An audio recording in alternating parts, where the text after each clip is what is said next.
Marian പ്രതിഷ്ഠാ ധ്യാനം 13-ാം ദിവസം. ഈശോയിലെ ഏറ്റവും പ്രിയ സഹോദരി സഹോദരന്മാരെ, മരിയൻ പ്രതിഷ്ഠാ ധ്യാനത്തിൻ്റെ ആദ്യത്തെ 12 ദിവസങ്ങൾ പാപത്തിൻ്റെ മേൽ വിജയം നേടുവാനുള്ള പരിശ്രമം നടത്തുകയായിരുന്നു നമ്മൾ. ഇന്ന് 2ാം ഘട്ടത്തിലേക്ക് പ്രവേശിക്കുമ്പോൾ പാപത്തിൻ്റെ ഫലമായി ഉണ്ടായ ബലഹീനതകളുടെ മേൽ വിജയം വരിക്കാനുള്ള പരിശ്രമമാണ് നമ്മൾ നടത്തുന്നത്. ആദി മാതാപിതാക്കന്മാരുടെ പാപവും ഉത്ഭവവും ആ പാപത്തിൻ്റെയും വ്യക്തിപരമായ പാപത്തിൻ്റെയും ഫലമായി നമ്മുടെ സ്വഭാവത്തിൽ ചില സ്വഭാവ വൈകല്യങ്ങൾ വേരുറച്ചിട്ടുണ്ട്. അവ പാപത്തിലേക്കുള്ള ചായ്വ്, ആഗ്രഹിക്കാത്ത തിന്മ ചെയ്തു പോകുന്ന ദുർഭഗാവസ്ഥ, സ്വയോന്മുഖത, ആത്മീയ കാര്യങ്ങളിലുള്ള അലംഭാവം, നിസ്വാർത്ഥമായി സ്നേഹിക്കാനുള്ള കഴിവുകേട്, ലോകത്തിൻ്റെ സ്വാധീനങ്ങൾ ചെറുക്കാനുള്ള ശക്തിയില്ലായ്മ, സഹനത്തിൽ മനസ്സിടിയുന്ന അവസ്ഥ. ഈ 7 ദൗർബല്യങ്ങളിൽ ഒന്നാമത്തേത് പാപത്തിലേക്കുള്ള ചായ്വ്. അതാണ് 13-ാം ദിവസമായി ഇന്ന് നാം ധ്യാന വിഷയമാക്കുന്നത്. നാം സാധാരണയായി മനസ്സിലാക്കുന്നത് പോലെ ചില പ്രത്യേക പാപങ്ങളിലേക്കുള്ള ആകർഷണത്തേക്കാൾ ആഴമേറിയ അർത്ഥമാണ് പാപത്തിലേക്കുള്ള ചായ്വ് എന്നതിനുള്ളത്. അത് കൃത്യമായി മനസ്സിലാക്കാൻ യഥാർത്ഥത്തിൽ പാപം എന്താണെന്ന് നമ്മൾ വ്യക്തമായി അറിഞ്ഞിരിക്കണം. കത്തോലിക്കാ സഭയുടെ മതബോധന ഗ്രന്ഥം 1850 നൽകിയിരിക്കുന്ന പാപത്തിനുള്ള നിർവചനം വിശകലനം ചെയ്ത് പാപം എന്താണ് എന്ന് കണ്ടെത്താം. ആദ്യ മാതാപിതാക്കന്മാരുടെ പാപത്തിൻ്റെ പശ്ചാത്തലത്തിലാണ് പാപത്തെ യഥാർത്ഥ സ്വഭാവം നമുക്ക് ഗ്രഹിക്കാനാവുകയുള്ളൂ എന്നതിനാൽ ആദ്യ മാതാപിതാക്കന്മാരുടെ പാപത്തെ പശ്ചാത്തലമാക്കിക്കൊണ്ട് നമുക്ക് ഈ വിഷയം ധ്യാനിക്കാം. മതബോധന ഗ്രന്ഥം 1850 നൽകിയിരിക്കുന്ന പാപത്തുള്ള നിർവചനത്തെ നമുക്ക് എളുപ്പത്തിന് വേണ്ടി 3 തിരിക്കാം. ഒന്നാമത്തേത്, ദൈവത്തിന് നമ്മോടുള്ള സ്നേഹത്തിനെതിരായി പാപം തന്നെ പ്രതിഷ്ഠിക്കുകയും അതിൽ നിന്ന് നമ്മുടെ ഹൃദയം അകറ്റുകയും ചെയ്യുന്നു.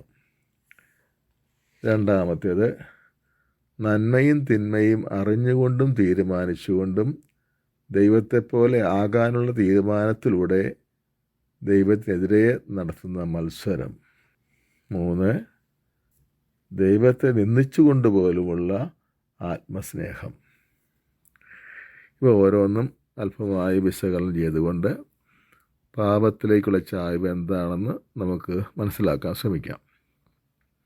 ഒന്നാമത്തേത്, ദൈവത്തിന് നമ്മോടുള്ള സ്നേഹത്തിനെതിരായി പാപം തന്നെ പ്രതിഷ്ഠിക്കുകയും അതിൽ നിന്ന് നമ്മുടെ ഹൃദയം അകറ്റുകയും ചെയ്യുന്നു. ആദ്യ മാതാപിതാക്കന്മാരുടെ പാപം ഉദാഹരണമായിട്ടെടുത്താൽ ഇത് വേഗം മനസ്സിലാകും. ദൈവസ്നേഹത്തിൽ പൂർണ്ണമായി ലയിച്ചു ചേർന്ന് ദൈവവുമായി ഒന്നായ രൂപത്തിൽ കഴിഞ്ഞിരുന്ന അവർ പ്രലോഭകൻ്റെ പ്രേരണയിൽ തൽക്ഷണം ദൈവത്തെ ഉപേക്ഷിക്കുന്നു, ദൈവസ്നേഹം വലിച്ചെറിയുന്നു. ദൈവത്തിൻ്റെ സ്നേഹത്തേക്കാൾ അവരുടെ സ്വന്തം നേട്ടം അവർ കൂടുതൽ വിലമതിച്ചതാണ് കാരണം. ദൈവസ്നേഹത്തിൽ അതുവരെ കഴിഞ്ഞിരുന്ന അവർ ദൈവവുമായുള്ള ബന്ധം പൂർണ്ണമായി വിച്ഛേദിച്ചു. പ്രതീസായിൽ വരെ പുറത്താക്കി എന്ന തിരുവെഴുത്ത് ഈ അർത്ഥത്തിലാണ് മനസ്സിലാക്കേണ്ടത്. മതബോധന ഗ്രന്ഥം 384 ഒരു പരാമർശം ഇങ്ങനെയുണ്ട്: ദൈവവുമായുള്ള സ്നേഹബന്ധമായിരുന്നു ആദ്യ മാതാപിതാക്കന്മാരുടെ പറുദീസായിലെ സൗഭാഗ്യത്തിന് നിദാനം. അപ്പോൾ പാപത്തിലേക്കുള്ള ചായ്വ് എന്നതിന് ഒന്നാമത്തെ അർത്ഥം ദൈവത്തിന് നമ്മോടുള്ള സ്നേഹത്തിൽ കഴിയാതിരിക്കുക, അല്ലെങ്കിൽ ദൈവവുമായുള്ള ഊഷ്മള സ്നേഹബന്ധമില്ലാത്ത അവസ്ഥയിൽ ജീവിക്കുക എന്നാണ്. ഇതിൻ്റെ പരിണിത ഫലം യഥാർത്ഥ സൗഭാഗ്യം ജീവിതത്തിൽ ഇല്ലാതായി പോകുമെന്നതാണ്. ഈ അർത്ഥത്തിലുള്ള പാപത്തിലേക്കുള്ള ചായ്വ് എല്ലാ മനുഷ്യരിലുമുണ്ട്. ദൈവത്തിന് നമ്മോടുള്ള സ്നേഹത്തിൽ ജീവിക്കാതിരിക്കുന്ന അവസ്ഥ, ദൈവവുമായ ഗാഢസ്നേഹബന്ധത്തിൽ കഴിയാതിരിക്കുന്ന ജീവിതാവസ്ഥ. ഈ രണ്ടാമത്തെ അർത്ഥം ധ്യാനിക്കാം. നന്മയും തിന്മയും അറിഞ്ഞുകൊണ്ടും തീരുമാനിച്ചുകൊണ്ടും ദൈവത്തെപ്പോലെ ആകാനുള്ള തീരുമാനത്തിലൂടെ ദൈവത്തിനെതിരെ നടത്തുന്ന മത്സരമാണ് പാപം. ഉൽപ്പത്തി 2:17 ദൈവം കൽപ്പിച്ചിരുന്നു, നന്മതിന്മകളെക്കുറിച്ചുള്ള അറിവിൻ്റെ വൃക്ഷത്തിലെ ഫലം നീ തിന്നരുത്, തിന്നുന്ന ദിവസം മരിക്കും. എന്നാൽ പ്രലോഭകൻ്റെ പ്രേരണ കിട്ടിയപ്പോൾ ഉൽപ്പത്തി 3:6 ഹവ്വായുടെ മനോഭാവം മാറിയതായി വെളിപ്പെടുത്തപ്പെട്ടിട്ടുണ്ട്. ഉൽപ്പത്തി 3:6 ഇപ്രകാരം വായിക്കുകയാണ്, ആ വൃക്ഷം ഭക്ഷിക്കാൻ ഉപയുക്തവും കണ്ണുകൾക്ക് ആകർഷകവുമാണെന്ന് സ്ത്രീ കണ്ടു. മരണത്തിന് കാരണമാകുമെന്ന് ദൈവം വിധിച്ച ആ പഴം ഭക്ഷിക്കാൻ ഉപയുക്തമാണെന്ന് സ്ത്രീ വിധിക്കുന്നു. നന്മയും തിന്മയും തീരുമാനിക്കേണ്ടത് ദൈവം മാത്രമാണ്. കാരണം അവിടത്തേക്ക് മാത്രമേ യഥാർത്ഥത്തിൽ നന്മ ഏത് അല്ലെങ്കിൽ തിന്മ ഏത് എന്നറിയാൻ കഴിയൂ.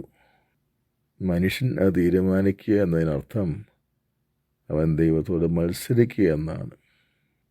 അപ്പോൾ പാപത്തിലേക്കുള്ള ചായ്വ് എന്നതിന് രണ്ടാമത്തെ അർത്ഥം നന്മയും തിന്മയും സ്വയം തീരുമാനിച്ചുകൊണ്ട് അതിൻ്റെ അധികാരിയായ ദൈവത്തെ ജീവിതത്തിൽ നിന്ന് അകറ്റുക എന്നാണ്. വേറൊരു വാക്കിൽ പറഞ്ഞാൽ ദൈവത്തേക്കാൾ ഉപരി അവനവനിൽ തന്നെ ആശ്രയിക്കുന്ന അഹന്തയാണിത്.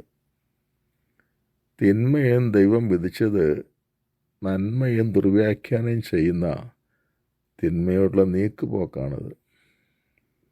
അതിൻ്റെ പരിണിത ഫലം പൗലോസപ്പോസ്തലൻ റോമാലേഖനത്തിൽ പറയുന്ന പോലെ ബുദ്ധിയിൽ അന്ധകാരം ബാധിച്ച് നന്മയും തിന്മയും തിരിച്ചറിയാൻ പറ്റാതായി. യെശയ്യാ 5:20 സൂചിപ്പിക്കുന്ന പോലെ തിന്മയെ നന്മയെന്ന് വിളിക്കുന്ന ദുർഭഗസ്ഥിതിയിൽ മനുഷ്യനെത്തി. പാപത്തിന് നൽകപ്പെട്ടിരിക്കുന്ന മൂന്നാമത്തെ നിർവചനം ദൈവത്തെ നിന്ദിച്ചുകൊണ്ടുള്ള ആത്മസ്നേഹമെന്നാണ്. ദൈവത്തെ നിന്ദിച്ചുകൊണ്ടുള്ള ആത്മസ്നേഹം. ദൈവത്തെ സ്നേഹിക്കണമോ തന്നെ തന്നെ സ്നേഹിക്കണമോ എന്ന രണ്ട് സാധ്യതയുടെ മുമ്പിൽ ദൈവത്തിനേക്കാൾ അധികം പ്രാധാന്യം തനിക്ക് തന്നെ നൽകുക, സൃഷ്ടാവിനേക്കാൾ പ്രാധാന്യം സൃഷ്ടിക്ക് നൽകലാണത്. അത് സൃഷ്ടാവിനെ നിന്ദിക്കലാണ്. കാരണം സൃഷ്ടാവിനാണ് അതിന് അർഹതയുള്ളത്. ദൈവത്തെ ജീവിതത്തിൻ്റെ കേന്ദ്രമാക്കാത്ത ജീവിതശൈലിയെപ്പറ്റിയാണ് ഇവിടെ പറയുന്നത്. ദൈവത്തെ ജീവിതത്തിൻ്റെ കേന്ദ്രമാക്കാത്ത വ്യക്തി തന്നെ തൻ്റെ ജീവിതത്തിൻ്റെ കേന്ദ്രമാക്കും. ബെനഡിക്ട് പാപ്പ ഇപ്രകാരം പഠിപ്പിക്കുന്നുണ്ട്, എല്ലാറ്റിലുപരിയായി ദൈവത്തെ സ്നേഹിക്കുന്നതുകൊണ്ട് മാത്രമേ മനുഷ്യജീവികൾക്ക് തങ്ങളെ തന്നെ സാക്ഷാത്കരിക്കാൻ സാധിക്കുകയുള്ളൂ. അതിനാൽ ദൈവത്തെ നിന്ദിച്ചുകൊണ്ടുള്ള ആത്മസ്നേഹത്തിൻ്റെ പരിണിത ഫലം ജീവിത സാക്ഷാത്കാരം പ്രാപിക്കാൻ പറ്റാത്ത അവസ്ഥയിൽ എത്തിച്ചേരുക എന്നതാണ്. ചുരുക്കത്തിൽ പാപത്തിലേക്കുള്ള ചായ്വിന് മൂന്നർത്ഥമാണ് നമ്മൾ കണ്ടെത്തിയത്. ഒന്ന്, ദൈവത്തിന് നമ്മോടുള്ള സ്നേഹത്തിൽ ജീവിക്കാതിരിക്കുക. രണ്ട്, നന്മതിന്മ സ്വയം തീരുമാനിച്ച് ദൈവാശ്രയം ഇല്ലാതെ ജീവിക്കുക. മൂന്ന്, ദൈവത്തെക്കാൾ ഉപരി നമ്മെ തന്നെ സ്നേഹിക്കുക. ഇതിൻ്റെ പരിണിതഫലവും യഥാർത്ഥമായ സൗഭാഗ്യാവസ്ഥ ഇല്ലാത്ത ജീവിതം, നന്മയെന്ന് കരുതി തിന്മയെ ആശേഷിക്കുന്ന അവസ്ഥ, ജീവിത സാക്ഷാത്കാരം പ്രാപിക്കാത്ത സ്ഥിതി. ഈ ആമുഖത്തോടെ 13-ാം ദിവസത്തെ ധ്യാന വിചിന്തനത്തിലേക്ക് നമുക്ക് പ്രവേശിക്കാം. ആമുഖം. പാപത്തിൻ്റെ ഫലമായി നമ്മുടെ മനുഷ്യപ്രകൃതിക്ക് വന്നു ചേർന്നിരിക്കുന്ന ദുർഭഗാവസ്ഥയെപ്പറ്റിയാണ് ഇന്ന് ധ്യാനിക്കുന്നത്. ഇതിന് മനുഷ്യനുണ്ടായിരുന്ന ആദ്യ മഹത്വം എന്തെന്ന് ആദ്യം ഗ്രഹിക്കുന്നത് സഹായിക്കും. മനുഷ്യൻ്റെ ആദ്യ മഹത്വം. ആദ്യ മനുഷ്യൻ നല്ലവനായി സൃഷ്ടിക്കപ്പെട്ടവൻ മാത്രമായിരുന്നില്ല. അവൻ തൻ്റെ സൃഷ്ടാവിനോട് സ്നേഹബന്ധത്തിലും തന്നോട് തന്നെയും ചുറ്റുമുള്ള ഇതര സൃഷ്ടികളോടും സമന്വയത്തിലും സ്ഥാപിക്കപ്പെട്ടവനായിരുന്നു. ഇത് കത്തോലിക്കാ സഭയുടെ മതബോധന ഗ്രന്ഥം 374 പ്രബോധനമാണ്. ഈ പ്രബോധനത്തിൽ പരാമർശിക്കുന്ന 3 തരത്തിലുള്ള സൗഭാഗ്യാവസ്ഥകൾ. ഒന്നാമത്തേത്, മനുഷ്യൻ തൻ്റെ സൃഷ്ടാവിനോട് സ്നേഹബന്ധത്തിലായിരുന്നു എന്നതാണ്. മനുഷ്യനോടുള്ള ദൈവത്തിൻ്റെ അടുപ്പത്തിൻ്റെ അടയാളമാണ് അവനെ അവിടുന്നില്ലാത്തുന്ന ഏദൻ തോട്ടത്തിൽ പാർപ്പിച്ചിരുന്നു എന്നത്. ഇതാണ് ഉത്ഭവ വിശുദ്ധി. ഉത്ഭവ വിശുദ്ധിയുടെ കൃപാവരം ദൈവിക ജീവനിലുള്ള ഭാഗഭാഗിത്വം തന്നെയായിരുന്നുവെന്ന് മതബോധന ഗ്രന്ഥം പഠിപ്പിക്കുന്നു. 375 ഖണ്ഡികയിൽ 78 ഖണ്ഡികയിലും. രണ്ടാമത്തെ സൗഭാഗ്യം, മനുഷ്യൻ തന്നോട് തന്നെയുള്ള സമന്വയത്തിൽ സ്ഥാപിക്കപ്പെട്ടിരുന്നു എന്നതാണ്. ഓരോ മനുഷ്യനിലും ആത്മാവും ശരീരവും ബുദ്ധിശക്തിയും ഇച്ഛാശക്തിയും ഉണ്ട്. ഇവയ്ക്ക് ഓരോന്നിനും അതിൻ്റേതായ ആഗ്രഹങ്ങളും ആവശ്യങ്ങളും ഉണ്ട്. ഇവയൊന്നും തിന്മയായിട്ടുള്ളതല്ല. എന്നാൽ ഇവ തക്കവിധം നയിക്കപ്പെടുകയും നിയന്ത്രിക്കപ്പെടുകയും ഏകോപിപ്പിക്കപ്പെടുകയും ചെയ്യുന്നില്ലെങ്കിൽ അവയുടെ നിശ്ചിത അനുപാതം തെറ്റാനും പരസ്പരം എതിർക്കാനും ഇടയാകും. തന്മൂലം ജീവിതത്തിൻ്റെ ആത്യന്തിക ലക്ഷ്യത്തിനൊത്ത് പ്രവർത്തിക്കാൻ കഴിയാതെ വരും. എന്നാൽ ഉത്ഭവപാപത്തിന് മുമ്പുണ്ടായിരുന്ന സൗഭാഗ്യാവസ്ഥയിൽ തന്നോട് തന്നെയുള്ള സന്തുലിതാവസ്ഥയിലാണ് മനുഷ്യൻ സൃഷ്ടിക്കപ്പെട്ടിരുന്നത്. നിവേശിത ജ്ഞാനം, ത്രിവിധ പാപാസക്തികളിൽ നിന്നുള്ള സ്വാതന്ത്ര്യം, വേദനയോ മരണമോ ഇല്ലാത്ത അവസ്ഥ എന്നീ 3 പ്രകൃത്യാതീത കൃപാവരങ്ങൾ പതനത്തിന് മുൻപുള്ള അവസ്ഥയിൽ ആദി മാതാപിതാക്കന്മാർക്കുണ്ടായിരുന്നു. തൽഫലമായി അവർക്ക് തിന്മയിലേക്കും പാപത്തിലേക്കുമുള്ള ചായ്വ് ഉണ്ടായിരുന്നില്ല. അവരുടെ ബുദ്ധി അഹങ്കാരത്താലും ജഡികാസക്തിയാലും അന്ധകാരം ബാധിച്ചതല്ലായിരുന്നു. ധാർമ്മിക നിയമങ്ങളെപ്പറ്റി അവർക്ക് പരിപൂർണ അറിവുണ്ടായിരുന്നു. ആത്മാവും ശരീരവും തമ്മിലുള്ള മത്സരമോ പൊരുത്തക്കേടോ അവർക്കുണ്ടായിരുന്നില്ല. ആന്തരിക ശക്തികൾ തമ്മിൽ പരിപൂർണ സമന്വയത്തിലായിരുന്നു. ഭൗതിക ലോകം അവരുടെ ജീവിതത്തിന് ഏറ്റവും യോഗ്യമായ പറുദീസയായിരുന്നു. അധ്വാനം ആനന്ദത്തിനുറവിടവും ജീവിത സാഫല്യത്തിനുള്ള വഴിയുമായിരുന്നു. എല്ലാ കഴിവുകളും അതിൻ്റെ പരമാവധി പൂർണ്ണതയിലേക്ക് വളരുന്ന അവസ്ഥയായിരുന്നു. മൂന്നാമത്തെ സൗഭാഗ്യാവസ്ഥ, ചുറ്റുമുള്ള ഇതര സൃഷ്ടികളോടും മനുഷ്യൻ സമന്വയത്തിൽ സ്ഥാപിക്കപ്പെട്ടിരുന്നു എന്നതാണ്. അതിനാൽ ദൈവം അവന് വേണ്ടി സൃഷ്ടിച്ച് അവൻ്റെ മുമ്പിൽ നിർത്തിയ ഹൗവായെ നോക്കി അവൻ പറഞ്ഞു, ഒടുവിൽ ഇതാ എൻ്റെ അസ്ഥിയിൽ നിന്നുള്ള അസ്ഥിയും മാംസത്തിൽ നിന്നുള്ള മാംസവും. ഉൽപ്പത്തി 2:23. മാത്രമല്ല, സൃഷ്ടിയുടെ മകുടമായ മനുഷ്യന് എല്ലാ ജീവജാലങ്ങളും വിധേയപ്പെട്ടിരുന്നു. ഉൽപ്പത്തി 1:28. മനുഷ്യവ്യക്തിയുടെ ആന്തരിക പൊരുത്തവും സ്ത്രീയും പുരുഷനും തമ്മിലുള്ള പൊരുത്തവും ആദിമ ദമ്പതികളും സർവ്വസൃഷ്ടികളും തമ്മിലുള്ള പൊരുത്തവും ഉണ്ടായിരുന്ന അവസ്ഥയെ ഉത്ഭവനീതി, ഒറിജിനൽ ജസ്റ്റിസ് എന്ന് വിളിക്കുന്നു. മതബോധന ഗ്രന്ഥം 376. ആദം ഉത്ഭവവിശുദ്ധിയും നീതിയും സ്വീകരിച്ചത് തനിക്ക് വേണ്ടി മാത്രമായിരുന്നില്ല, പ്രത്യുത മനുഷ്യപ്രകൃതിക്ക് മുഴുവൻ വേണ്ടിയായിരുന്നുവെന്ന് വെളിപാടിലൂടെ നാം അറിയുന്നു. മതബോധന ഗ്രന്ഥം 404. ഉത്ഭവപാപവും പരിണിത ഫലങ്ങളും. ദൈവത്തിൽ പരിപൂർണമായി ആശ്രയിച്ച് കഴിയാനുള്ള മനുഷ്യൻ്റെ അസ്തിത്വാത്മകമായ സ്വഭാവത്തിനെതിരായി അവൻ ഒരു തീരുമാനമെടുത്തു. അത് ദൈവത്തിൽ നിന്നകന്ന് സ്വയം സ്വതന്ത്രനാകാനുള്ള തീരുമാനമായിരുന്നു. പിശാചിൻ്റെ പ്രലോഭനത്തിന് വിധേയനായ മനുഷ്യൻ സ്വാതന്ത്ര്യം ദുർവിനിയോഗം ചെയ്തുകൊണ്ട് ദൈവകൽപ്പന ലംഘിച്ചു. മനുഷ്യൻ്റെ ആദ്യ പാപം ഇതിലടങ്ങിയിരിക്കുന്നു. തുടർന്നുള്ള എല്ലാ പാപങ്ങളും ദൈവത്തോടുള്ള വിധേയത്വ രാഹിത്യവും അവിടുത്തെ നന്മയിലുള്ള വിശ്വാസരാഹിത്യവുമാണ്. മതബോധന 397. ദൈവത്തോടുള്ള സ്നേഹബന്ധം തകർന്നതിൻ്റെ അനന്തരഫലങ്ങൾ.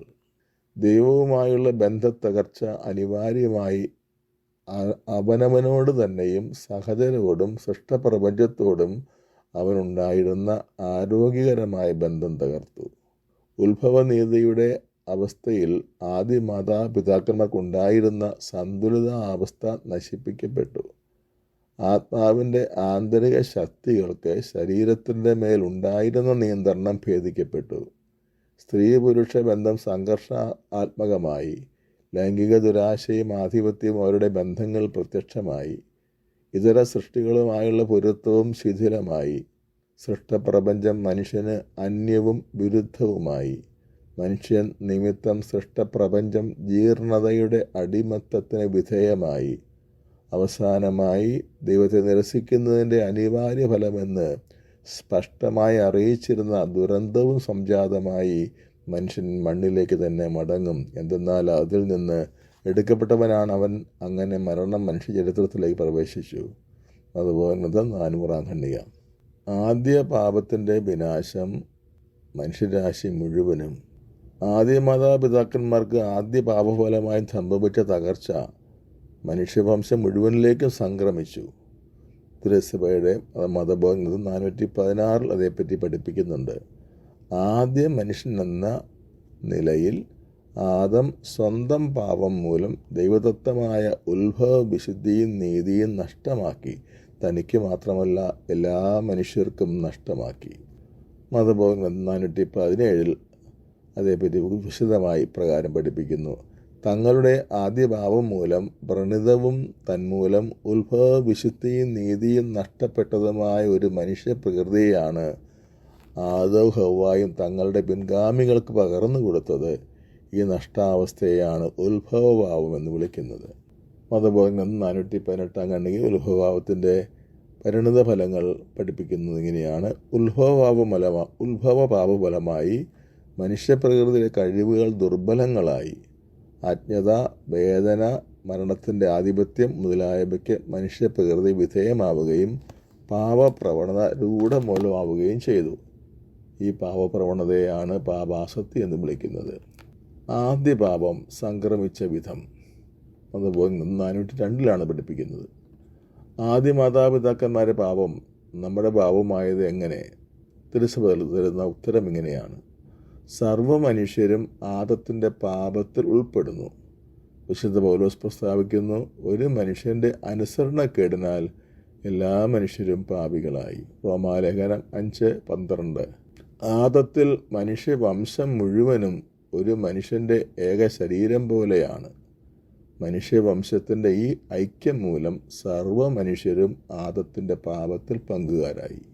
പ്രലോഭകന് വഴങ്ങിക്കൊടുക്കുക നിമിത്തം ആദവും ഹവ്വായും വ്യക്തിപരമായൊരു പാപം ചെയ്തു. ഈ പാപം മനുഷ്യപ്രകൃതിയെ ബാധിച്ചു. ഈ പ്രകൃതിയെയാണ് ആദ്യ മാതാപിതാക്കന്മാർ തങ്ങളുടെ നിവധിച്ച അവസ്ഥയിൽ പിൻതലമുറകളിലേക്ക് സംക്രമിപ്പിക്കേണ്ടിയിരുന്നത്. പ്രജനനത്തിലൂടെ, അതായത് ഉത്ഭവ വിശുദ്ധിയും നീതിയും നഷ്ടപ്പെട്ട മനുഷ്യപ്രകൃതിയുടെ സമ്പ്രദാനത്തിലൂടെയാണ് ഈ പാപം സമസ്ത മാനവരാശിയിലേക്കും സംക്രമിക്കുന്നത്. ഇത് മതബോധം 404-ാമത്തെ ഖണ്ഡികയിലെ പ്രബോധനമാണ്. അധപ്പതിച്ച മനുഷ്യപ്രകൃതി. ആദത്തിൻ്റെ വീഴ്ചയെ തുടർന്നുള്ള മനുഷ്യപ്രകൃതിയെ വിളിക്കുന്ന പേരാണ് അധപ്പതിച്ച മനുഷ്യപ്രകൃതി. ആദിയിലുണ്ടായിരുന്ന ശരിയായ സന്തുലിതാവസ്ഥ നഷ്ടപ്പെട്ട മനുഷ്യപ്രകൃതിയെയാണ് ഈ പ്രയോഗം സൂചിപ്പിക്കുന്നത്. സന്തുലിതാവസ്ഥ നഷ്ടപ്പെട്ട മനുഷ്യപ്രകൃതി എന്നതിനർത്ഥം പാപത്തിൽ വീഴുന്നതിന് മുമ്പുണ്ടായിരുന്ന മനുഷ്യൻ്റെ സൗഭാഗ്യാവസ്ഥയുടെ തലകീഴ് മറിയലാണ്, റിവേഴ്സലാണ്. അതായത് പതനത്തിന് മുമ്പ് മനുഷ്യപ്രകൃതിക്ക് സഹജമായിരുന്ന അതിസ്വാഭാവിക കഴിവുകൾക്കെല്ലാം കാര്യമായ ക്ഷതമേറ്റു. പ്രഭാഷകൻ 17:1-4 പറയുന്നത് പോലെ ആദ്യ മനുഷ്യൻ ദൈവത്തിൻ്റെ ശക്തിക്ക് സദൃശമായ ശക്തി ഉണ്ടായിരുന്നവനാണ്. പതനത്തിന് ശേഷം അവൻ ബലഹീനതയുടെ പര്യായമായി തീർന്നു. ഉത്ഭവപാപത്തിൻ്റെ വിനാശകരമായ ഈ സ്വാധീനം ഭയാനകമാം വിധം വലുതാണ്. അതിനാൽ മാമോദീസായുടെ കൃപാവരത്താൽ ഉത്ഭവപാപം നീക്കപ്പെട്ടാലും പാപത്തിലേക്കുള്ള ചായ്വ് അതിശക്തമായി നിലനിൽക്കുകയാണ്. ഇക്കാരണത്താൽ ക്രൈസ്തവ ജീവിതം ഒരു ആധ്യാത്മിക യുദ്ധം ആണെന്ന് മതബോധം 405 ഖണ്ഡികയിൽ പഠിപ്പിക്കുന്നു. മനുഷ്യൻ സ്വതന്ത്ര മനസ്സോടെ ദൈവത്തെ പുറന്തള്ളിയതോടെ പിശാചിന് അവൻ്റെ ജീവിതത്തിൽ പ്രവേശിക്കാൻ ഒരു പഴുത് തുറന്നു കിട്ടി. ആദിമാതാപിതാക്കന്മാരുടെ പാപത്തോടെ പിശാച് മനുഷ്യൻ്റെ മേൽ ഒരുതരം ആധിപത്യം നേടിയെന്ന് മതബോധൻ ഗ്രന്ഥം 407 രേഖപ്പെടുത്തിയിട്ടുണ്ട്. വ്യക്തിപരമായ പാപം ഉത്ഭവപാപത്തിൻ്റെ ദുർഭഗാവസ്ഥ വർദ്ധിപ്പിച്ചു. ആദത്തിൻ്റെ ഒരൊറ്റ പാപം ഇത്രമാത്രം വിനാശം മനുഷ്യരാശിക്ക് മുഴുവനും വരുത്തിയെങ്കിൽ അതിൻ്റെ സർവനാശഫലങ്ങളും ഓരോ വ്യക്തിയും തന്നിൽ തന്നെ മരണം വരെ പേറുന്നെങ്കിൽ മാമോദിസയ്ക്ക് ശേഷം ചെയ്ത എണ്ണമറ്റ വ്യക്തിപരമായ പാപങ്ങൾ എത്ര വലിയ തകർച്ചയായിരിക്കും ഓരോ വ്യക്തിക്കും വരുത്തുന്നത്. മതബോധൻ ഗ്രന്ഥം 408 ഖണ്ഡികയിൽ അത് സൂചിപ്പിക്കുന്നുണ്ട്. ഉത്ഭവപാപത്തോടൊപ്പം വ്യക്തിപരമായ പാപവും കൂടി ചേർന്നപ്പോൾ സംജാതമായ മനുഷ്യൻ്റെ ആന്തരിക അവസ്ഥ അതിഭയാനകമാണ്. അതേപറ്റി മതബോധൻ 409 ഖണ്ഡികയിൽ പറയുകയാണ്, മുഴുവനായും ദുഷ്ടൻ്റെ പിടിയിൽ അമർന്നിരിക്കുന്ന ലോകത്തിൻ്റെ ദുരവസ്ഥ മനുഷ്യജീവിതത്തെ ഒരു സമരമാക്കി മാറ്റുന്നു. കൃപാവരത്തിൻ്റെ സഹായത്താലും സ്വന്തം കഠിന പ്രയത്നത്താലുമാണ് മനുഷ്യൻ തൻ്റെ ആന്തരിക ഐക്യം നേടിയെടുക്കേണ്ടത്. മരിയൻ പ്രതിഷ്ഠയുടെ പ്രസക്തിയും അത്ഭുതകരമായ ഫലവും. പാപഫലമായി പൂർണ്ണ ഹൃദയത്തോടെ ദൈവത്തെ സ്നേഹിക്കാനുള്ള മനുഷ്യൻ്റെ കഴിവ് നഷ്ടപ്പെട്ടു പോയി. ദൈവത്തെ തള്ളിക്കളഞ്ഞുകൊണ്ട് പോലും സ്വന്തം സുഖം ജീവിതത്തിൻ്റെ കേന്ദ്രസ്ഥാനത്ത് പ്രതിഷ്ഠിക്കത്തക്ക വിധം അവൻ അധപ്പതിച്ചു. ഇതിനുള്ള ഉത്തമ പ്രതിവിധിയാണ് മറിയം വഴി യേശുവിനുള്ള സമ്പൂർണ്ണ സമർപ്പണം. ദൈവത്തെ സർവസ്വവുമാക്കിയ പരിശുദ്ധ കന്യാമറിയത്തിൻ്റെ അത്ഭുതകരമായ സഹായത്തോടെ എല്ലാറ്റിലുപരി ദൈവത്തെ സ്നേഹിക്കാൻ ഇതിലൂടെ നാം പ്രാപ്തരായിത്തീരും. ജ്ഞാനസ്നാനത്തിന് ശേഷവും നമ്മിൽ നിലനിൽക്കുന്ന ദൗർബല്യങ്ങളും തിന്മയിലേക്കുള്ള ചായ്വും മറിയത്തിനുള്ള സമ്പൂർണ്ണ സമർപ്പണം അനുദിനം ജീവിക്കുന്നതിലൂടെ ഫലപ്രദമാം വിധം പരിഹരിക്കാനാവും. മിസ്റ്റർ ലൂയിസ് ഡി മോൺഫോർട്ട് പറയുന്നു, തിരഞ്ഞെടുക്കപ്പെട്ടവർക്ക് തങ്ങളുടെ മാതാവായ കന്യകയുടെ ശക്തിയിലും നന്മയിലും വലിയ വിശ്വാസമുണ്ട്. അവളുടെ മാധ്യസ്ഥം വഴി പാപങ്ങൾക്ക് പൊറുതി ലഭിക്കാനും ക്ലേശങ്ങളിലും ഉത്കണ്ഠകളിലും അവളുടെ മാതൃത്വത്തിൻ്റെ മാധുര്യം ആസ്വദിക്കാനും വേണ്ടി അവളുടെ കരുണയിലും ദയയിലും അവർ അഭയം തേടുന്നു. അവളുടെ സ്നേഹനിർഭരമായ നിർമ്മല വക്ഷസിൽ അതുല്യമാം വിധം തങ്ങളെ തന്നെ നിക്ഷേപിക്കുകയും അതിൽ ഒളിക്കുകയും അതിൽ ലയിച്ചു ചേരുകയും ചെയ്യുമ്പോൾ സ്നേഹാഗ്നിയാൽ അവർ പ്രശോഭിതരാകുന്നു. അതോടെ അവരുടെ പാപമാലിന്യത്തിൻ്റെ ഒരു പൊട്ടുപോലും അവശേഷിക്കാത്ത വിധം അവർ ശുദ്ധീകൃതരാകുന്നു. യഥാർത്ഥ മരിയഭക്തി 199 ഖണ്ഡിക. ബൈബിൾ വായന. നിൽക്കുന്നു എന്ന് വിചാരിക്കുന്നവൻ വീഴാതെ സൂക്ഷിച്ചു കൊള്ളട്ടെ. മനുഷ്യ സാധാരണമല്ലാത്ത ഒരു പ്രലോഭനവും നിങ്ങൾക്ക് നേരിട്ടിട്ടില്ല. ദൈവം വിശ്വസ്തനാണ്. നിങ്ങളുടെ ശക്തിക്ക് അതീതമായ പ്രലോഭനങ്ങൾ ഉണ്ടാകാൻ അവിടുന്ന് അനുവദിക്കുകയില്ല. പ്രലോഭനങ്ങൾ ഉണ്ടാകുമ്പോൾ അവയെ അതിജീവിക്കാൻ വേണ്ട ശക്തി അവിടുന്ന് നിങ്ങൾക്ക് നൽകും. കൊരിന്ത്യർ എഴുതിയ 1-ാമത്തെ ലേഖനം 10-ാം അധ്യായത്തിൻ്റെ 12-13 വാക്യങ്ങൾ. പ്രാർത്ഥന. പരിശുദ്ധാത്മാവായ ദൈവമേ, എൻ്റെ നിസ്സഹായതയിൽ എന്നെ സഹായിക്കുന്നവനെ, പാപത്തിലേക്കുള്ള എൻ്റെ ചായ്വിലേക്ക് അങ്ങയുടെ കരുണാകടാക്ഷം പതിയണമേ. മരണത്തെ കീഴടക്കിയ യേശുവിന് എൻ്റെ ദുർഭഗ അവസ്ഥയിൽ നിന്നെ മോചിപ്പിക്കാൻ കഴിയുമെന്ന് ഞാൻ ദൃഢമായി വിശ്വസിക്കുന്നു.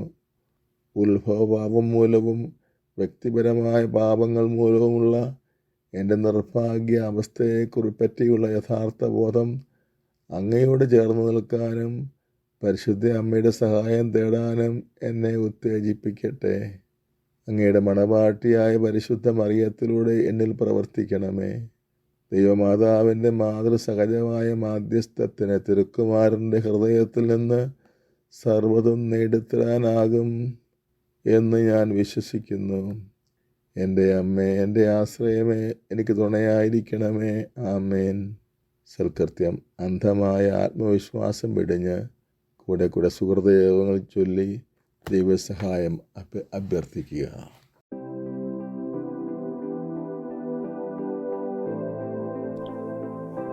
പ്രാർത്ഥനകൾ. പരിശുദ്ധാത്മാവേ എഴുന്നള്ളി വരിക. പരിശുദ്ധാത്മാവേ എഴുന്നള്ളി വരിക. നിന്റെ വിശ്വാസികളുടെ ഹൃദയങ്ങൾ നീ നിറയ്ക്കുക. നിന്റെ സ്നേഹാഗ്നിയാൽ അവരെ ജ്വലിപ്പിക്കുകയും ചെയ്യുക. സർവേശ്വര, നിന്റെ അരൂപി അയയ്ക്കുക. അപ്പോൾ സകലതും സൃഷ്ടിക്കപ്പെടും, ഭൂമുഖം പുതുതാവുകയും ചെയ്യും. പരിശുദ്ധാരൂപിയുടെ വെളിവാൽ വിശ്വാസികളുടെ ഹൃദയങ്ങളെ പഠിപ്പിച്ച സർവേശ്വര, ഈ അരൂപിയുടെ സഹായത്താൽ ചൊവ്വുള്ളവ ഗ്രഹിക്കാനും അവിടുത്തെ ആശ്വാസത്തിൽ നിത്യം ആനന്ദിക്കാനും കൃപ നൽകണമേ എന്ന് അങ്ങയോട് ഞങ്ങൾ അപേക്ഷിക്കുന്നു. ആമേൻ. പരിശുദ്ധാത്മാവിനോടുള്ള ലുത്തീനിയ. പരിശുദ്ധാത്മാവായ ദൈവമേ, ഞങ്ങളുടെ മേൽ കൃപ ചൊരിയണമേ. പിതാവിൽ നിന്നും പുത്രനിൽ നിന്നും പുറപ്പെടുന്ന പരിശുദ്ധാത്മാവേ, ഞങ്ങളുടെ മേൽ കൃപ ചൊരിയണമേ. പിതാവിന്റെയും പുത്രന്റെയും ജീവനായ പരിശുദ്ധാത്മാവേ, ഞങ്ങളുടെ മേൽ കൃപ ചൊരിയണമേ. പിതാവിനും പുത്രനും സമനായ പരിശുദ്ധാത്മാവേ, ഞങ്ങളുടെ മേൽ കൃപ ചൊരിയണമേ. പിതാവിന്റെയും പുത്രന്റെയും സ്നേഹമായ പരിശുദ്ധാത്മാവേ, ഞങ്ങളുടെ മേൽ കൃപ ചൊരിയണമേ. സർവശക്തനായ പരിശുദ്ധാത്മാവേ, ഞങ്ങളുടെ മേൽ കൃപ ചൊരിയണമേ. ജീവദാതാവായ പരിശുദ്ധാത്മാവേ, ഞങ്ങളുടെ മേൽ കൃപ ചൊരിയണമേ. സ്നേഹദാതാവായ പരിശുദ്ധാത്മാവേ, ഞങ്ങളുടെ മേൽ കൃപ ചൊരിയണമേ. ശക്തിദാതാവായ പരിശുദ്ധാത്മാവേ, ഞങ്ങളുടെ മേൽ കൃപ ചൊരിയണമേ. ഞങ്ങളിൽ വസിക്കുന്ന പരിശുദ്ധാത്മാവേ, ഞങ്ങളുടെ മേൽ കൃപ ചൊരിയണമേ. സഹായകനായ പരിശുദ്ധാത്മാവേ, ഞങ്ങളുടെ മേൽ കൃപ ചൊരിയണമേ. സർവനന്മ സ്വരൂപിയായിരിക്കുന്ന പരിശുദ്ധാത്മാവേ, ഞങ്ങളുടെ മേൽ കൃപ ചൊരിയണമേ. കരുണയാകുന്ന പരിശുദ്ധാത്മാവേ, ഞങ്ങളുടെ മേൽ കൃപ ചൊരിയണമേ. നീതിയുടെ ഉറവിടമാകുന്ന പരിശുദ്ധാത്മാവേ, ഞങ്ങളുടെ മേൽ കൃപ ചൊരിയണമേ. ഭയമകറ്റുന്ന പരിശുദ്ധാത്മാവേ, ഞങ്ങളുടെ മേൽ കൃപ ചൊരിയണമേ. പ്രത്യാശ നൽകുന്ന പരിശുദ്ധാത്മാവേ,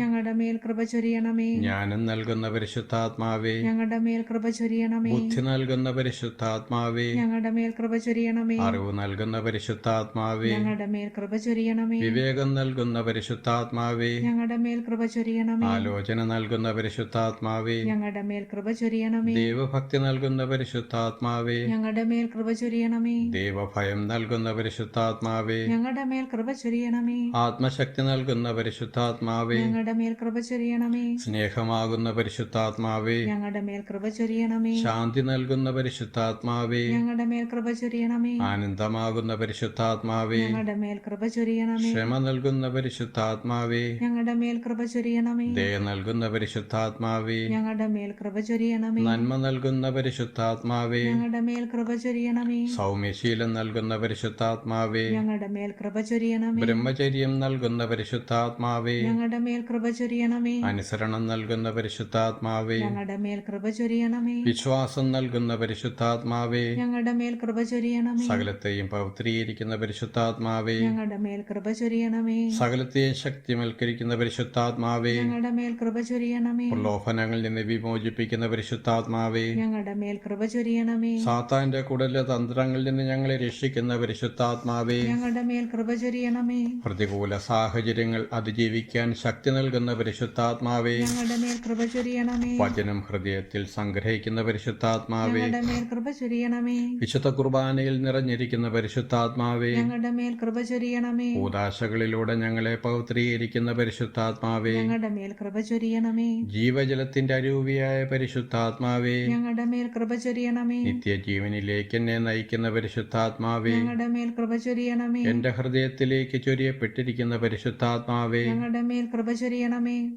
പരിശുദ്ധ ദൈവമാതാവിന്റെ ലുത്തിനിയ, കർത്താവെ അനുഗ്രഹിക്കണമേ. കർത്താവെ അനുഗ്രഹിക്കണമേ. മിശിഹായെ അനുഗ്രഹിക്കണമേ. മിശിഹായെ അനുഗ്രഹിക്കണമേ. കർത്താവെ അനുഗ്രഹിക്കണമേ. കർത്താവെ അനുഗ്രഹിക്കണമേ. മിശിഹായെ ഞങ്ങളുടെ പ്രാർത്ഥന കേൾക്കണമേ. മിശിഹായെ ഞങ്ങളുടെ പ്രാർത്ഥന കേൾക്കണമേ. സ്വർഗസ്ഥനായ പിതാവായ ദൈവമേ, ഞങ്ങളെ അനുഗ്രഹിക്കണമേ. ഭൂലോക രക്ഷകനായ പുത്രനായ ദൈവമേ, ഞങ്ങളെ അനുഗ്രഹിക്കണമേ. പരിശുദ്ധാത്മാവായ ദൈവമേ, ഞങ്ങളെ അനുഗ്രഹിക്കണമേ. ഏകദൈവമായ പരിശുദ്ധ ത്രിത്വമേ, ഞങ്ങളെ അനുഗ്രഹിക്കണമേ. പരിശുദ്ധ മറിയമേ, ഞങ്ങൾക്ക് വേണ്ടി അപേക്ഷിക്കണമേ. ദൈവത്തിന്റെ പരിശുദ്ധ ജനനി, ഞങ്ങൾക്ക് വേണ്ടി അപേക്ഷിക്കണമേ. കന്യകൾക്ക് മകുടമായ നിർമ്മല കന്യകയെ, ഞങ്ങൾക്ക് വേണ്ടി അപേക്ഷിക്കണമേ. മിശിഹായുടെ മാതാവേ, ഞങ്ങൾക്ക് വേണ്ടി അപേക്ഷിക്കണമേ. ദൈവവരപ്രസാദത്തിന്റെ മാതാവേ, ഞങ്ങൾക്ക് വേണ്ടി അപേക്ഷിക്കണമേ. ഏറ്റവും നിർമ്മലയായ മാതാവേ, ഞങ്ങൾക്ക് വേണ്ടി അപേക്ഷിക്കണമേ. അത്യന്ത വിരക്തിയായ മാതാവേ, ഞങ്ങൾക്ക് വേണ്ടി അപേക്ഷിക്കണമേ. കളങ്കമറ്റ കന്യകയായ മാതാവേ, ഞങ്ങൾക്ക് വേണ്ടി അപേക്ഷിക്കണമേ. കന്യാത്വത്തിന് ഭംഗം വരാത്ത മാതാവേ, മാതാവേ, ഞങ്ങൾക്ക് വേണ്ടി അപേക്ഷിക്കണമേ. സ്നേഹത്തിന് ഏറ്റവും യോഗ്യയായ മാതാവേ, ഞങ്ങൾക്ക് വേണ്ടി അപേക്ഷിക്കണമേ. അത്ഭുതത്തിന് വിഷയമായ മാതാവേ, ഞങ്ങൾക്ക് വേണ്ടി അപേക്ഷിക്കണമേ. സതുപദേശത്തിന്റെ മാതാവേ, ഞങ്ങൾക്ക് വേണ്ടി അപേക്ഷിക്കണമേ. സൃഷ്ടാവിന്റെ മാതാവേ, ഞങ്ങൾക്ക് വേണ്ടി അപേക്ഷിക്കണമേ. രക്ഷിതാവിന്റെ മാതാവേ, ഞങ്ങൾക്ക് വേണ്ടി അപേക്ഷിക്കണമേ. ഏറ്റവും വിവേകമതിയായ കന്യകേ, ഞങ്ങൾക്ക് വേണ്ടി അപേക്ഷിക്കണമേ. വണക്കത്തിന് ഏറ്റവും യോഗ്യയായ കന്യകേ, ഞങ്ങൾക്ക് വേണ്ടി അപേക്ഷിക്കണമേ. സ്തുതിക്ക് യോഗ്യയായ കന്യകേ, ഞങ്ങൾക്ക് വേണ്ടി അപേക്ഷിക്കണമേ. മഹാവല്ലഭയായ കന്യകേ, ഞങ്ങൾക്ക് വേണ്ടി അപേക്ഷിക്കണമേ. കനിവുള്ള കന്യകേ, ഞങ്ങൾക്ക് വേണ്ടി അപേക്ഷിക്കണമേ. ഏറ്റവും വിശ്വസ്തതയായ കന്യകേ, ഞങ്ങൾക്ക് വേണ്ടി അപേക്ഷിക്കണമേ. നീതിയുടെ ദർപ്പണമേ, ഞങ്ങൾക്ക് വേണ്ടി അപേക്ഷിക്കണമേ. ദിവ്യജ്ഞാനത്തിന്റെ സിംഹാസനമേ, ഞങ്ങൾക്ക് വേണ്ടി അപേക്ഷിക്കണമേ. ഞങ്ങളുടെ സന്തോഷത്തിന്റെ കാരണമേ, ഞങ്ങൾക്ക് വേണ്ടി അപേക്ഷിക്കണമേ. ആത്മജ്ഞാനപൂരിത പാത്രമേ, ഞങ്ങൾക്ക് വേണ്ടി അപേക്ഷിക്കണമേ. ബഹുമാനത്തിന്റെ പാത്രമേ, ഞങ്ങൾക്ക് വേണ്ടി അപേക്ഷിക്കണമേ. അത്ഭുതകരമായ ഭക്തിയുടെ പാത്രമേ, ഞങ്ങൾക്ക് വേണ്ടി അപേക്ഷിക്കണമേ. ദിവ്യരഹസ്യം നിറഞ്ഞിരിക്കുന്ന റോസാപുഷ്പമേ, ഞങ്ങൾക്ക് വേണ്ടി അപേക്ഷിക്കണമേ. ദാവീദിന്റെ കോട്ടയെ, ഞങ്ങൾക്ക് വേണ്ടി അപേക്ഷിക്കണമേ. നിറബലദന്തം കൊണ്ടുള്ള കോട്ടയെ, ഞങ്ങൾക്ക് വേണ്ടി അപേക്ഷിക്കണമേ. സ്വർണാലയമേ, ഞങ്ങൾക്ക് വേണ്ടി അപേക്ഷിക്കണമേ. വാഗ്ദാനത്തിന്റെ പേടകമേ, ഞങ്ങൾക്ക് വേണ്ടി അപേക്ഷിക്കണമേ. സ്വർഗത്തിന്റെ വാതിലേ, ഞങ്ങൾക്ക് വേണ്ടി അപേക്ഷിക്കണമേ. ഉഷകാല നക്ഷത്രമേ, ഞങ്ങൾക്ക് വേണ്ടി അപേക്ഷിക്കണമേ. രോഗികളുടെ ആരോഗ്യമേ, ഞങ്ങൾക്ക് വേണ്ടി അപേക്ഷിക്കണമേ. പാപികളുടെ സങ്കേതമേ, ഞങ്ങൾക്ക് വേണ്ടി അപേക്ഷിക്കണമേ. പീഡിതരുടെ ആശ്വാസമേ, ഞങ്ങൾക്ക് വേണ്ടി അപേക്ഷിക്കണമേ. ക്രിസ്ത്യാനികളുടെ സഹായമേ, ഞങ്ങൾക്ക് വേണ്ടി അപേക്ഷിക്കണമേ. മാലാഖമാരുടെ രാജ്ഞി, ഞങ്ങൾക്ക് വേണ്ടി അപേക്ഷിക്കണമേ. പൂർവ്വപിതാക്കന്മാരുടെ രാജ്ഞി, ഞങ്ങൾക്ക് വേണ്ടി അപേക്ഷിക്കണമേ. ദീർഘദർശികളുടെ രാജ്ഞി, ഞങ്ങൾക്ക് വേണ്ടി അപേക്ഷിക്കണമേ. സ്ലിഹന്മാരുടെ രാജ്ഞി, ഞങ്ങൾക്ക് വേണ്ടി അപേക്ഷിക്കണമേ. വേദസാക്ഷികളുടെ രാജ്ഞി, ഞങ്ങൾക്ക് വേണ്ടി അപേക്ഷിക്കണമേ. വന്ദകന്മാരുടെ രാജ്ഞി, ഞങ്ങൾക്ക് വേണ്ടി അപേക്ഷിക്കണമേ. കന്യകകളുടെ രാജ്ഞി, ഞങ്ങൾക്ക് വേണ്ടി അപേക്ഷിക്കണമേ. സകല വിശുദ്ധരുടെയും രാജ്ഞി, ഞങ്ങൾക്ക് വേണ്ടി അപേക്ഷിക്കണമേ. അമലോത്ഭവയായ രാജ്ഞി, ഞങ്ങൾക്ക് വേണ്ടി അപേക്ഷിക്കണമേ. സ്വർഗാരൂപതയായ രാജ്ഞി, ഞങ്ങൾക്ക് വേണ്ടി അപേക്ഷിക്കണമേ. പരിശുദ്ധ ജപമാലയുടെ രാജ്ഞി, ഞങ്ങൾക്ക് വേണ്ടി അപേക്ഷിക്കണമേ. കർമ്മലസഭയുടെ അലങ്കാരമായ രാജ്ഞി, ഞങ്ങൾക്ക് വേണ്ടി അപേക്ഷിക്കണമേ. സമാധാനത്തിന്റെ രാജ്ഞി, ഞങ്ങൾക്ക് വേണ്ടി അപേക്ഷിക്കണമേ. ലോകത്തിന്റെ പാപങ്ങൾ നീക്കുന്ന ദിവ്യ കുഞ്ഞാടേ, കർത്താവേ, ഞങ്ങളുടെ പാപങ്ങൾ ക്ഷമിക്കണമേ. ലോകത്തിന്റെ പാപങ്ങൾ നീക്കുന്ന ദിവ്യ കുഞ്ഞാടേ, കർത്താവേ, ഞങ്ങളുടെ പ്രാർത്ഥന കേൾക്കണമേ. ലോകത്തിന്റെ പാപങ്ങൾ നീക്കുന്ന ദിവ്യ കുഞ്ഞാടേ, കർത്താവേ, ഞങ്ങളെ അനുഗ്രഹിക്കണമേ. സ്വർഗീയ താരകമേ, സ്വർഗീയ താരകമേ, ദീപ്തമായ സമുദ്രതാരമേ സ്വസ്തി, ദൈവമാതാവേ സ്വസ്തി, കന്മഷമില്ലാത്ത കന്യക, സ്വർഗീയ വിശ്രമത്തിന്റെ വാതിൽ, ഗബ്രിയേലിൽ നിന്നും വന്ന മധുരമായ ആ അത്ഭുതം ഉൾക്കൊണ്ട് ഞങ്ങളിൽ സമാധാനം നിറയ്ക്കുക. ഹവ്വായുടെ നാമം നീ മാറ്റി ബന്ധിതരുടെ ചങ്ങലകൾ തകർക്കുക. അന്ധർക്ക് കാഴ്ച പകരുക. ഞങ്ങളുടെ രോഗങ്ങൾ മാറ്റുക. സകല അനുഗ്രഹങ്ങളും ചൊരിയുക. ഒരമ്മയായി കൂടെ ഉണ്ടാവണമേ. ദൈവവചനം ഞങ്ങൾക്ക് വേണ്ടി അങ്ങയുടെ മകനായി പിറന്നു. അങ്ങയുടെ മധ്യസ്ഥതയിലൂടെ ഞങ്ങളുടെ പ്രാർത്ഥന സമർപ്പിക്കുക.